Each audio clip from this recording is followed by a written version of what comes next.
আসসালামু আলাইকুম। আশা করি সবাই ভালো আছেন। অনেকদিন পর একটা ভিডিও নিয়ে আসলাম। দেখেন এইগুলি আমার চীনা হাঁস। এগুলি 2 দিনে বাচ্চা নিয়ে আসছিলাম। এগুলি এখন অনেক বড় হয়ে গেছে।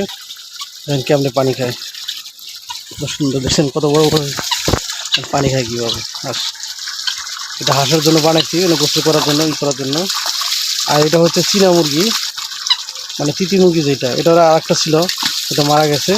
আর হাড় ছিল 4টার মধ্যে একটা আপনার বিলের থেকে বড় যেটা অফ বলে আমাদের এলাকায়, ওইটা নিয়ে গেছে একটা।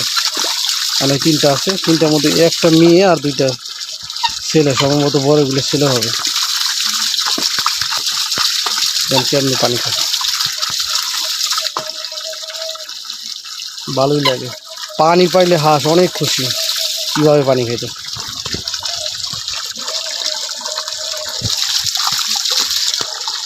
কি অসাধারণ দৃশ্য, মানুষের মতো পানি খাই দিয়ে। এইটা এটা অনেক বড়। এগুলি বয়স মাত্র 4 মাস হয়েছে, আরো বড় হবে এগুলি।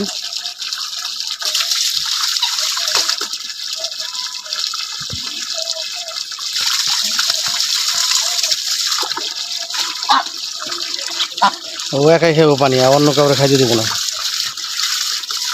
একাই খাইতেছে পানি।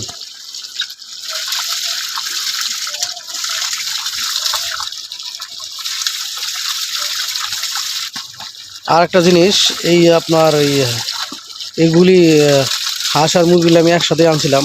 আনার পরে তো চীনা মুরগিগুলি চীনা হাঁসের সাথে এমন একটা সম্পর্ক বা এমন একটা খাতির, ওরা হেনে যায় ও হেনে যায়, ও পানিতে নামলেও পানিতে নামে। যেহেতু একসাথে বড় হয়েছে, একটা রয়েছে আর একটা মারা গেছে, আর এগুলি একটা তো অপে নিয়ে গেছে।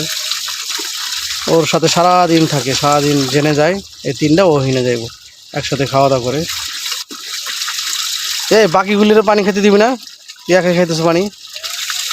জিনিস দেখাবো, সেজন্য আমি ভিডিওটা করছি। পানিটা ভরুক, তারপরে দেখ। বাচ্চাটা ছোট হয়ে গেছে, একটু বড় হইলে, হাড় যেহেতু বড় হয়ে গেছে, যখন ছোট ছিল তখন এই গর্তটা বড় হয়েছিল, বড় হয়েছে এখন, মানে সবগুলি একসাথে নামে গোসল করতে পারে না। আর হাড়গুলি তো অনেক বড়, তো আপনাদের অনেক বড়। ক্যামেরা ছোট দেখা যাইতেছে, বাস্তবে অনেক বড়। এখন এই যে দেখতে পারেন পানিতে নামলে যে কি খুশি, ঘুমাইছে আকাশ এরকম। দেখাইতেছে আপনাদের আকাশের ভিডিও। দেখেন মেঘাচ্ছন্ন, রোদ কম, ঠান্ডা ঠান্ডা।